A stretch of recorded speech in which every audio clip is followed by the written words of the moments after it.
Hello, we are US Code, and in this video, we will reveal a truth that two governments and an outlaw group don't want you to know.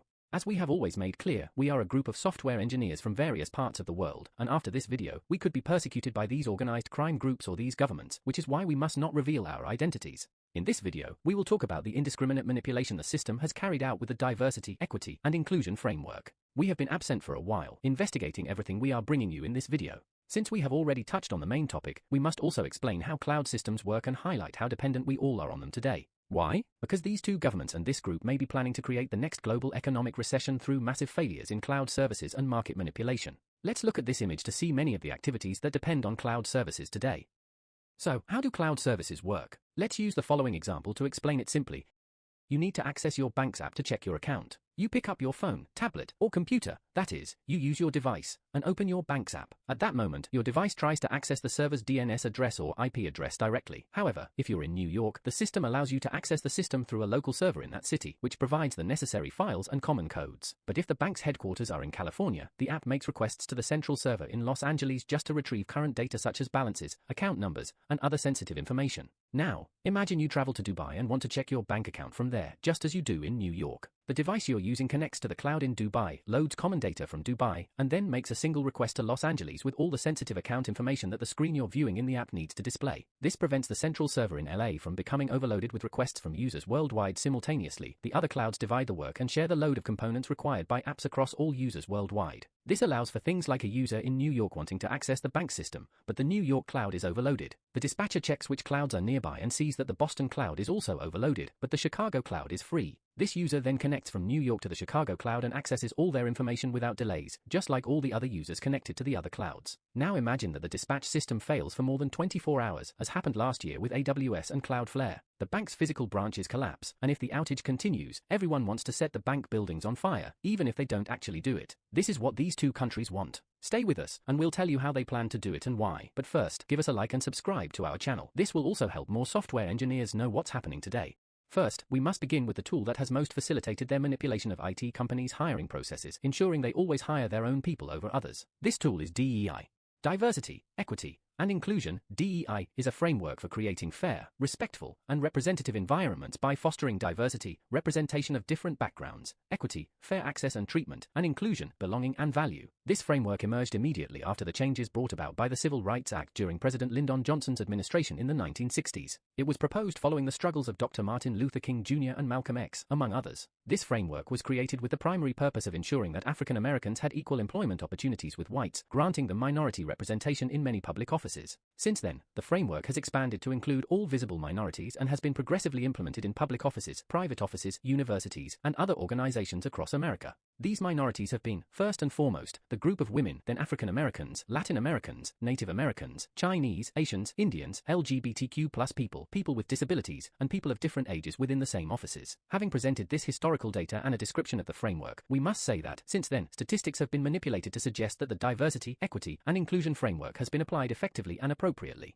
However, the truth is that has happened the opposite since the beginning of the third millennium, with the situation worsening in 2012. If you've seen our previous videos, you know we have said that 2012 was the year bootcamps emerged as the trendy scam business. However, from that year until now, the internal statistics of every American company with more than 1,000 employees have changed in ways that contradict what this framework professes. What do we mean? Well, the framework encourages giving preference to the aforementioned ethnic groups over, with all due respect, white or Caucasian Americans. Now, what would you say if white Americans and African Americans were the new minorities in all IT companies in America? In America! What would you say if nearly 80% of software developers in IT companies across the Americas and the rest of the developed world were either Indian or Chinese? It doesn't matter if they were born in the countries where they work or not, their faces clearly show their origins in one of those two countries. Even worse, they still use the diversity, equity, and inclusion framework to get hired over white and black candidates in the United States, across Western Europe, and in all Commonwealth countries except India and Hong Kong, where the percentages are clearly even higher than 90%, and they don't use the framework because they don't need to. This is troubling, unjust, immoral, and should even be considered illegal. Because the struggles these two men led in the 1960s, the struggles that tragically led to their deaths, the struggles that were heard by this president and supported by the government changes that resulted in the diversity, equity, and inclusion framework we have today, were not created so that Chinese origin people, nor Indians origin people, could use it against the rest of the population of the United States, nor against the population of Western Europe, nor against the population of the entire Commonwealth, nor against the population of the entire world. But first, give us a like and subscribe to our channel. This will also help more software engineers know what's happening today.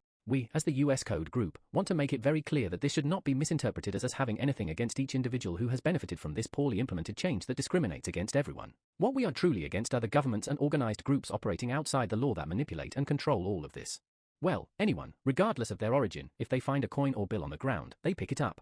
Similarly, if a person of Indian or Chinese origin receives benefits in their hiring process that the rest of the world's population doesn't, they will say that they had no intention of harming anyone. However, we ask you the following question: are all the members of this 80% we mentioned completely innocent? Or did someone pay to have them forced into the company where they work? If so, who paid? And who were they paid to make this happen? This is not only discriminatory but racist. Everyone involved in making it possible to hire only people of Indian or Chinese origin for software engineer positions is racist toward the rest of the world's population. The hired individuals, even if they paid, are not racist, even if they committed a crime by participating in blatant bribery during the hiring process. They were not discriminatory or racist, but the interviews, recruiters, and everyone involved in this process for these companies are, and they deserve to be arrested for it. Going back to the origins of the diversity, equity, and inclusion framework, Dr. Martin Luther King Jr. and Malcolm X fought and died for equality between black and white people, between women and men, and then among other minorities, with Native Americans at the forefront. But the framework wasn't created for a so-called minority to trample on the rest of the population. Why do we refer to people of Indian origin and people of Chinese origin as so-called minorities? Because, demographically, the population of people of Chinese origin, both immigrants and citizens, is over 5.8 million, and the population of people of Indian origin, both immigrants and citizens, is over 5.6 million. Together they reach just over 11 million people out of a population of 342 million today. That 3.22% of people are not working as cleaning staff in malls, hotels, streets, parks, bridges, or other public or private places. The rest of the people within those 331 million are. If you think all 11 million of those people work at Quickie Mart, Walmarts, supermarkets, minimarkets, ethnic restaurants, or porcelain or textile factories, you're wrong. Are all the delivery drivers for Indian restaurants Indian? Haven't you ever ordered Chinese or Indian food through an app and had an African American, a Caucasian, or a Latino deliver it? And when you order directly from a restaurant, who delivers your order? At least half the time, it's someone other than Indian or Chinese. Now, there are currently about 19 million university students in America, of which approximately 1.2 million are immigrants of Indian or Chinese origin, and 1.3 million are Americans of Indian or Chinese origin, making a total of more than 2.5 million students from these two backgrounds. This represents 13.15% of the university population. So, the fact that 3.22% of the country's total population accounts for 13.15% of the university population today tells us much more than what television series or movies suggest. This means that this group of the American population is becoming more educated than the rest of the population, but on the other hand, it also tells us that this group has greater economic power than the other 96.78% of the population in the United States, because otherwise, they wouldn't be able to afford the high cost of universities in America, unless these two governments invest money in them for something more, like seizing and controlling the USA's economy at will without the country's politics being able to change anything. Be that as it may, this is a very significant statistical anomaly that neither the State Department, nor ICE, nor the NSA, nor the CIA, nor the White House are doing anything about because they are so immersed in their own comfort zone that they haven't realized what we are denouncing. Help us make them realize it right now by liking, commenting, and sharing this on all your social media. Let's call this Statistical Anomaly 1. Now, when we look at the percentages of immigrants from these backgrounds who are in IT companies, whether because they studied at American universities, because they studied at universities in their countries of origin, or because they did a boot camp and lied to the State Department to get a visa, we find that about 45% of the staff in these companies are of Indian origin, and about 35% are of Chinese origin. These figures do not include people of other origins such as Japanese, Korean, Taiwanese, Vietnamese, Thai, Persian, or from any other Asian or Oceanian country. Let's call this Statistical Anomaly 2, this being the most serious anomaly. Help us make them realize it right now by liking, commenting, and sharing this on all your social media.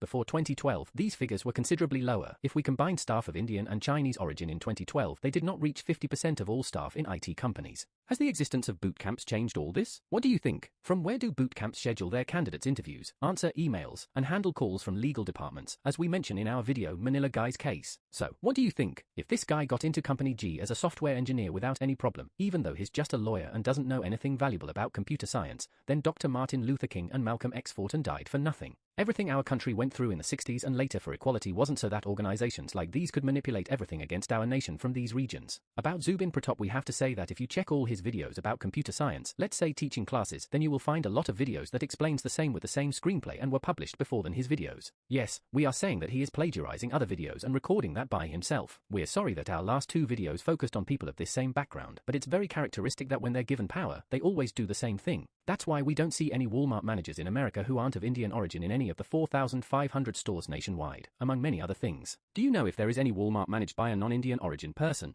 It's also quite remarkable that when we need telephone services or 24-hour agent support in all Commonwealth countries and all US territories, we're always connected to someone in India. This happens because the costs are so low when services are contracted from there. This gives India immeasurable power because they can control the most closely guarded secrets of our economy: banks, pension services, security, and remote monitoring of American cars, credit card transactions, control of tourist reservations, support services for thousands of American companies. All of this implies leaks of numerous secrets that shouldn't leave our borders. It's a risk that could lead us to very dark places. But the greatest risk comes from another country which has the lowest wages on the planet but is also the richest country in the world. Not because of oil, but because it's the most industrialized. Yes, that's right, China. These two countries pose the greatest risk to the rest of the world. Although our team includes people from both countries, they disagree with what these governments and powerful entities are doing to the world. It is for them, and for ourselves, that we fight by denouncing this. Our solution is that, when hiring new staff, the percentages of each ethnic group, gender, age group, sexual orientation, and other relevant factors be updated by internal or external auditors. Recruitment personnel should then be obligated to balance these percentages, citing a consistent hierarchy among the groups we just mentioned, as established by each state or federal law. This way, recruiters cannot claim to have hired 10 Americans while concealing the fact that they are all of Indian origin when 65% of the workforce in that company is of that same origin. Therefore, the rules must be adapted to the current percentages within the company. If the company has a perfect balance and 10 white American employees, 5 of Indian origin, and 3 of Chinese origin leave, it cannot be permitted to hire 12 of Indian origin, 5 of Chinese origin, and 1 Latino to replace those who left, throwing everything out of balance by declaring that no suitable personnel from the same ethnic groups could be found and pretend that this is sufficient. If an imbalance is created, the auditors must verify that the reports are genuine and nothing has been falsified or mistaken, and only then can these hires be authorized. That is to say, the committee must audit the processes for both rejected and accepted candidates before hiring them as new employees. In other words, we ask that the compliance department serve a purpose in these companies and in all IT companies worldwide, and not simply become groups that conceal the complaints of rejected applicants, many of whom may report mistreatment and abuse against their honor, or blatant lies in the rejection reports. Both of these are serious violations of the regulations of all IT companies worldwide, and they are detrimental to both the company itself and the individuals who were unfairly rejected. Help us make them realize it right now by liking, commenting, and sharing this on all your social media. We know it's impossible to audit more than 1,000 rejected applicants for every supposedly accepted one, but if at least 20 were randomly audited for every accepted applicant, many technical interviews would fear losing their jobs and even going to jail, so they wouldn't dare participate in the fraud they're currently perpetrating. The problem is that since no one is auditing them, they do whatever they want. If this sounds too complicated, then we believe it would be preferable to eliminate the DEI framework and instead have hiring processes audited so that this disaster, which harms us all, companies and candidates, can no longer exist. We know it would be very sad to accept that the struggles of Dr. Martin Luther King and Malcolm X are worthless today thanks to the abuses of these two ethnic groups. Remember that they are the true majorities in IT companies, turning people from the rest of the world into minorities, including the rest of Americans regardless of gender, age, or skin color. That's why we propose entering the realm of what if, and guess what? What if the entire base of all bootcamps is located in India? What if all the bootcamps in the world have been founded by nationals of those countries or regions, but the office that negotiates the contracts of the bootcamp candidates is in Delhi? What if the mafia that controls the bootcamp industry is just like the images we used in our video Manila Guy's case? We are talking about San He Hui, or 3 ads. We are not talking about advertisements. Precisely. What if the bootcamp's base is in India and the directive comes from China even though the companies were created worldwide?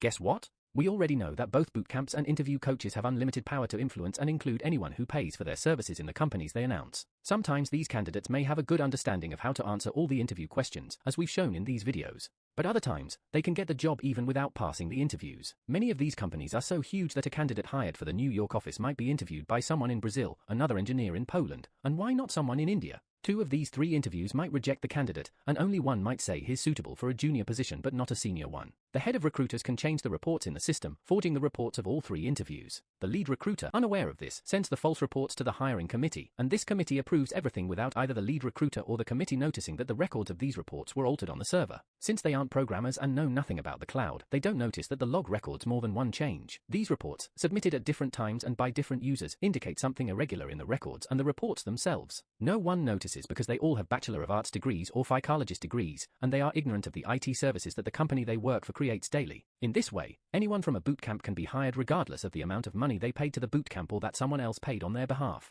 We could then say that someone representing a bootcamp pays a supposed bribe to someone in the necessary position within the company, and everything we just described becomes a reality. So, if both this order and the control of the negotiations are made in India, and if they have the support of a 3 ad, then it would be the 3 ad that guarantees that the candidates pay for all the agreements made, which depend on the bonuses received by the same candidate who has now been hired. Likewise, the 3 ad would guarantee that the employees of the contracting company, which the mafia controls, fulfill their part part of the deal, that is, that these employees make it possible, by any means necessary, to hire personnel who would never be considered in these companies or any other company under normal conditions, given the very low level of preparation that these people have in computer science studies. In this way, the three ads would be able to demand the hiring of personnel from this country at any company they choose, since the base of the bootcamps carrying out the scam would be located in India. If the hiring processes of all the companies were audited, the FBI, ICE, NSA, and CIA would only be able to see and prove everything up to the offices in India if they ever realize what is happening in America, but they would not be able to prove or demonstrate that any three-ad group was involved. Therefore, influencing and demanding the hiring of more and more people of Chinese origin at all these companies is profitable, a clean and flawless process, because no one could prove the possible connection between all those involved in the process and the three ads or the Chinese Communist Party. Everyone could prove the candidate's connection to the bootcamps and Indian groups if a thorough investigation were conducted, but not to the Chinese groups, unless they follow the money, if that's even possible, because we already know that cryptocurrencies are, in principle, untraceable. However, outlaw groups always need clean traditional money, so they need certain funds from bootcamps and candidate payments to be largely in traditional currencies, and therefore this is traceable money. Help us make them realize it right now by liking, commenting, and sharing this on all your social media.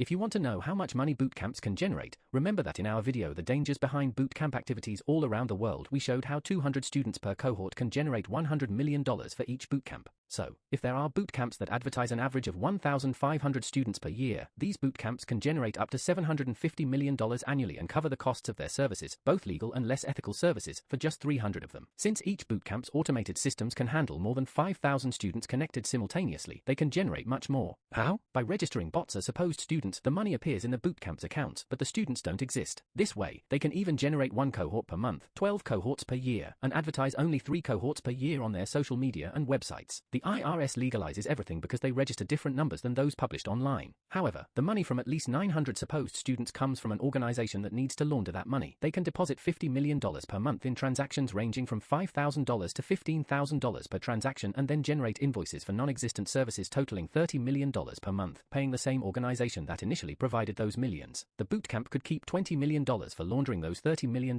or it could keep $10 million for laundering $40 million.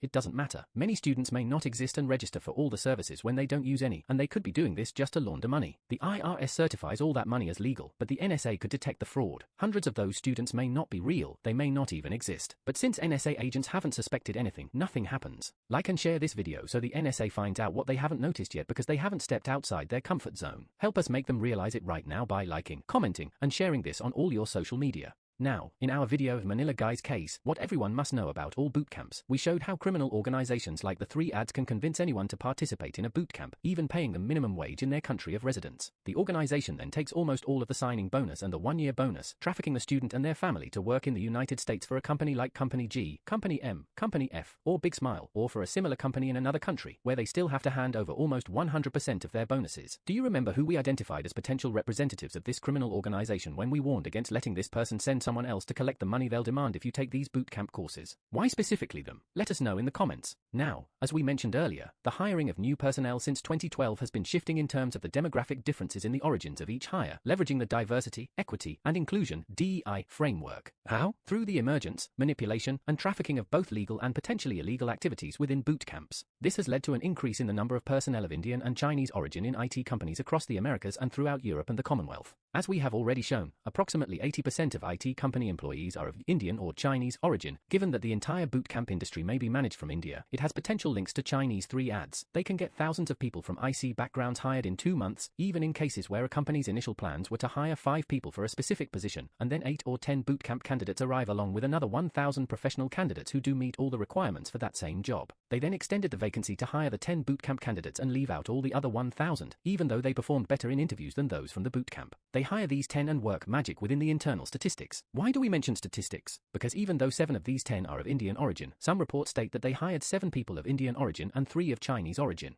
The recruitment team receives bonuses for hiring people within the DEI framework. However, within the same report, when they have to specify the ethnic origin of each person, they only indicate that 2 of these 7 people of Indian origin were born in India, while the other 5 are 1 Canadian, 2 British, 1 Australian, and 1 American. They do the same with the 3 of Chinese origin in the report. As you can see, they aren't lying at some point because these people of Indian origin could also be nationals of these countries, but they are creating confusion in the report to avoid saying that they only have employees of Indian origin in the same office and no employees of any other origin. Therefore, keeping this last point in mind, in addition to the Chinese concept of private property and the level of wages within China, China, the Chinese Communist Party has the power to use bootcamp services to easily transfer large numbers of people to American IT companies, thus maintaining control over the companies themselves and the secrets and economics that influence both these companies and the clients who use their services daily. If these individuals paid for all those bootcamp courses and the administrative services to be hired by that company, then they are indebted to whoever paid for these services and must comply with whatever that organization asks of them, regardless of whether it is legal or not. Let's remember that students who become employees of companies like these can be honest people who are convinced to pursue the American dream, even if they hadn't previously desired it. They may never be told that fake profiles are being created for them with non-existent academic degrees. Only the recruiters, the lawyers who verify this, and the call centers in this country, which we mentioned earlier, that confirm the lies in the profiles need to know. The candidates themselves may have no idea what's being done to them. This is also due to the fact that they have a very low quality of life in their home countries. As we've already mentioned, the concept of private property doesn't exist in China. All the property that an individual may own in that country isn't entirely theirs. While a car might be considered the property of the person and not the state, an apartment or a house is not. Why? Because real estate, whether residential or commercial, cannot be moved from its location. It is tied to the land on which it was built. Since the land legally belongs to the Chinese state, the person or company owning the property either owes special taxes on the land rent, and when the government demands repossession, either the property must be handed over or a partnership must be formed with the Chinese state. This is only true on paper, however, because in practice, the owner must transfer shares in the Chinese company to the Chinese Communist Party. For example, Big Smile has created new local companies in every country where it opens a store or offices, with the American corporation being the sole owner, except in China. The same applies to companies G&M. In China, these companies have had to create local subsidiaries and transfer shares of those local companies to the Chinese Communist Party, as required by Chinese law. However, corporations in the rest of the world belong to the same group of shareholders. That is, at the end of each fiscal year in China, profits are divided between the Chinese Communist Party and each American corporation, and then the money remaining for each corporation is repatriated to its accounts in the United States. Help us make them realize it right now by liking, commenting, and sharing this on all your social media. Now, in companies like Alibaba.com, something very different happens. Everyone in the world believes that the company was founded in 1999 by Jack Ma and that since then, the CEOs have been chosen by the board as part of new strategies each term, but only the Chinese Communist Party has handpicked each CEO.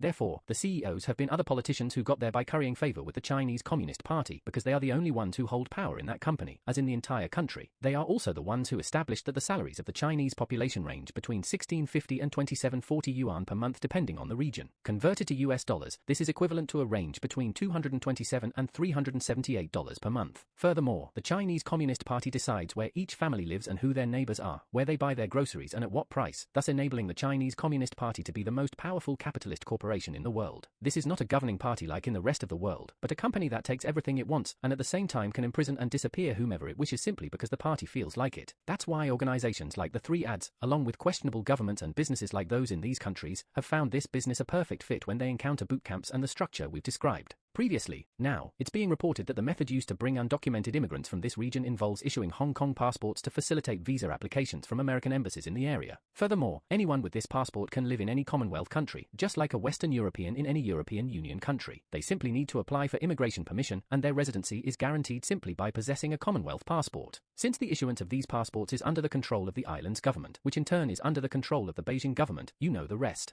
So, once the passport is issued, these people take a flight to Moscow, then a flight to Cuba, and finally to another Caribbean island to reach the shores of the United States by yacht or small flights without arousing suspicion. Now, with the creation of the bootcamps, there is an even more discreet way for the governments of these two countries to send their nationals to all the Commonwealth countries and the United States. They simply pass them off as top computer science professionals, even if they're not qualified, and then the same American companies pay for their relocation to the country where they've been assigned. First, these two governments and the organizations behind them make a fortune receiving the bonuses these candidates get from their employers, making this transaction very profitable for them. As we explain in our video Manila Guy's Case, what everyone must know about all bootcamps. Second, these people are legally relocated, and upon arrival at their respective destinations, they become a burden on the social, educational, and healthcare systems of these receiving countries, which don't even have a quarter of the population of these two countries. And if they were to be fired, they still have ways to find another job and remain legally in that country. Please don't be offended by what we're about to say, but in other words, the receiving country will never be able to get rid of them. For example, and with all due respect, if an Indian person doesn't perform well as a software engineer after being hired by an IT company, they'll go to Walmart and they'll almost certainly be given a store manager position in Wyoming. And if the same thing happens to a Chinese person, their solution is to go to a 7-Eleven after being fired as a software engineer, and they'll have a job immediately, no questions asked. Now we ask you, will the same thing happen to you, a software engineer who has been unemployed for quite some time? Will 7-Eleven hire you immediately? Will Walmart make you a manager immediately? Unfortunately, the answer to all these questions is no. None of this will happen. Help us make them realize it right now by liking, commenting, and sharing this on all your social media.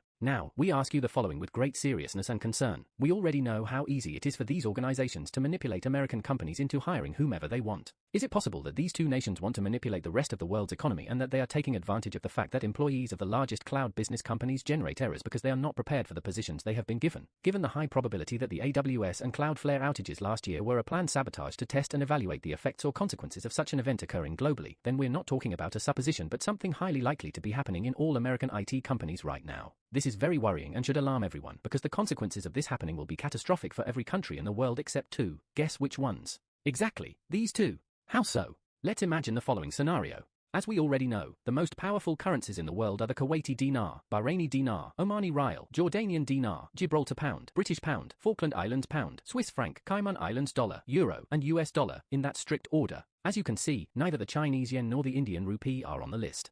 So, what if, by mobilizing entire families from these two countries to other Commonwealth countries and the United States, they also place people in strategic positions within Google Cloud, AWS, Azure, and Cloudflare projects to leak secret patent data, corporate secrets, and data that can influence the flow of values on the stock market? Investors or even government agencies in both countries could profit from the theft of important corporate data and make stock market investments with insider information, which is prohibited in all powerful countries worldwide. But this isn't the worst of it. Help us make them realize it right now by liking, commenting, and sharing this on all your social media. The worst has already happened, and we must prepare to prevent it from happening again. The outages in cloud services like Google Cloud, AWS, Azure, and Cloudflare, which encompass more than 80% of online activity worldwide. So, we shouldn't be asking, what would happen if it happens again? The question we should be asking is, what will happen when it happens again? The consequences will be catastrophic. Remember that we recently mentioned the high probability that the AWS and Cloudflare outages last year were a planned sabotage to test and evaluate the effects of such an event occurring globally. Given these two recent events, it's highly unlikely and unbelievable that it wasn't planned and calculated. So, who is in control of planning this and profiting from it? As we've already mentioned, imagine that the central organization controlling all the falsified profiles and information within the resumes of all bootcamp candidates is located in India. Imagine that it's also supported by organizations like this one that exploit students who get jobs this way. So, imagining all of this happening simultaneously, it's entirely possible that these organizations could coerce the very same former students they hired at these American companies, causing them to create errors on a specific day that would trigger a series of malfunctions in the cloud, causing all systems to fail like a domino effect. If they can achieve this, they can also influence the same employees to prevent the failure from being resolved for more than 48 hours. We will call this step 2.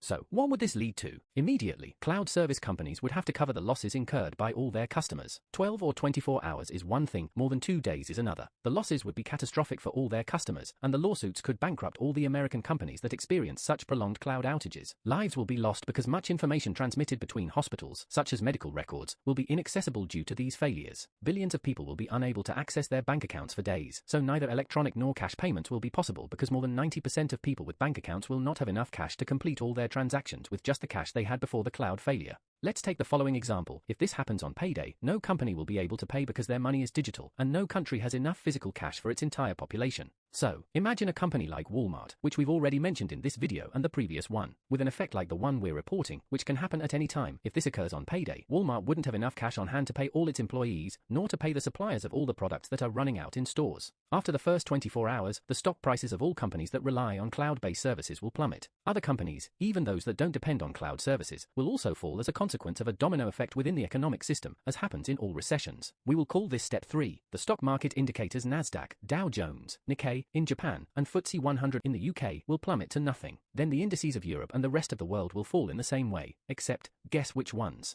That's right, the indices that would remain afloat would be the Nifty Index, India, and the Shanghai Composite, SSEC, CSI 300, and FTSE China A50, China. Why? Simple. If they have insider information about when this new outage of all the American cloud services is going to happen, they can buy shares in all the companies that could be affected by a cloud collapse like the one we're describing. We will call this the beginning of step 1. Help us make them realize it right now by liking, commenting, and sharing this on all your social media. Just minutes before the cloud outage, the powerful figures in both countries would sell millions of shares in all the companies they own worldwide. This way, when problems arise in the cloud platforms where these companies host their apps, 2 things would happen. First, the massive sale of shares by various shareholders would depreciate their value across all companies. Second, with the cloud outage, these shares would be worthless, and what everyone thinks is impossible would happen. Companies like these could go bankrupt immediately. Now, let's remember that when an individual sells a large number of shares in their company and then buys them back at a lower price, it's called market manipulation, and it's a crime. If an organization or an individual starts out owning, say, 20 or 30% of a company's shares and begins selling them little by little or all at once, the share value will plummet. But if the same person or organization uses a shell company, one that only exists on paper, to buy back the shares they put up for sale, they would once again own 20, 30, or 35% of the shares and could have extra money gained immorally through a process they themselves orchestrated. Now add to that the fact that they do it knowing that minutes or a few hours later a major outage will occur that will also depreciate the value of the shares, which will cause American companies to go bankrupt. And days later the same one who created this disaster has his money safe and uses it to double or triple his percentage in each company and then offers to pay the lawsuits that each of their client companies generates for losses due to the great outage, and then the same organization that we mentioned earlier becomes the great owner of the whole world. Yes, we would likely be talking about the Chinese Communist Party. In that same process, the party could negotiate with all the claimants to move their cloud services to China Telecom Inner Mongolia Information Park servers free of charge for a year or something similar. Companies like Alibaba, for example, could handle the billing for these services and become the only owner of Amazon, Google and Microsoft, for example. They could say that these companies should do this while the party financially supports them so they can rebuild while they investigate the root causes of the outages. But we already know that the root causes lie in certain changes ordered by these people days before the outages occurred. The global economy would enter one of the worst recessions in history, and this party could force the entire world to earn whatever wages they want, just like they do in their country of origin. These partners won't like being forced to earn this much at all, but while it might be entertaining to watch these two fight each other, the truth is that the rest of the world will be so much worse off that we won't even notice. No one will have anything more than enough to feed their family, and they won't have any of the comforts or lifestyle we're used to today. Have you ever seen how a Chinese person who has just arrived in America or Europe from China behaves? We have. They, on the other hand, instead of being amazed by our lifestyle, they are completely baffled by how we are. No matter how much we experience it or explain it to them, the Chinese people cannot tolerate freedom in our actions and our way of life. For them, the Chinese Communist Party is the best Chinese invention in the history of humankind. They don't understand why people in Hong Kong are protesting the lack of democracy after the United Kingdom returned the island to China.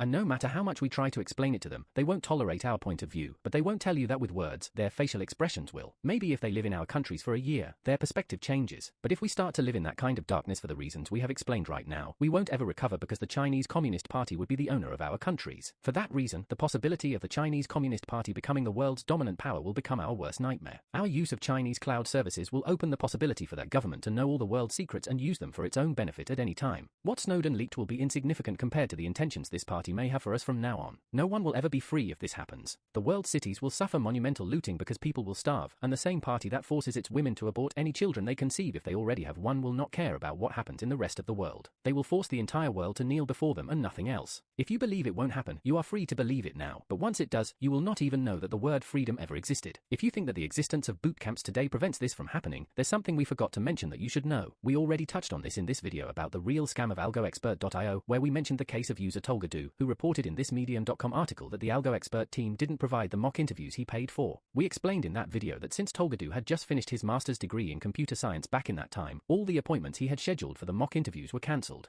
Tolgadu paid for them, but AlgoExpert refused to conduct them. We invite you to watch this video to see our explanation of why AlgoExpert did this. Many people would exaggerate and claim that this could also happen in bootcamps with a probability greater than 100%. So, what does this tell us? It is very likely that bootcamps will accept money from everyone who enrolls in their courses, whether they are computer science professionals or not. However, the extra services, which are how they would accumulate the funds to pay the bribes necessary to get their students hired at one of these companies, will never be offered to a student like Tolgadu, never to a student who is already a Bachelor of Science in Computer Science, a Master of Science in Computer Science, or a PhD in Computer Science, because we are able to see through all the fraud they're selling. This is very damaging to their business, which is why true professionals who graduated from a real university with serious degrees in computer science won't have a chance of getting a job at any of these companies or any similar ones. As a result, people like us will only be offered filler positions at very small companies with salaries that are far below what these companies offer. First, because we wouldn't pay any unnecessary extra fees to get a job. Second, because the fraud would be obvious to everyone, and bootcamps need no one talking about how fraudulent they are. Third, because once they hire us, we wouldn't be fired or resign from the position, so the company would take a long time to create a similar vacancy. And without vacancies, there are no new employees to hire, no new frauds to commit, and no one to manipulate after they're hired to carry out their own schemes. In other words, they manipulate companies from within through these people. Fourth, if any company realizes that our skills are superior to those of the people they actually hire, they could change their processes to only look for us and simultaneously identify bootcamp students so they don't even waste their time inviting them to participate in the selection process. It's quite clear that to hire so many bootcamp students, they have to lower the bar. We can't be hired because we would raise the bar to a level unattainable for 99% of bootcamp graduates. Only 1% of them would get a job as a software engineer. This would bankrupt the bootcamps and possibly deprive the 3 ads of the easy money they currently make. Furthermore, more, these people's plans for global domination would be forgotten, and our lives would remain exactly as they are today. We know that is what you want. So we ask you to inform all your loved ones, everyone around you, to share this video and our channel, to contact your politicians and have them contact us. Do your part so we can defend the world and the life we have today. We want to warn you that if you don't see any new posts from us after this video, it's possible that one of the governments we mention has found us and done something against our human rights. That's why we ask you to share this video with all your networks, with the press, and with the authorities where you live, the authorities of your city, your state, and your country. Otherwise, the life you have today and the world we all know will cease to exist.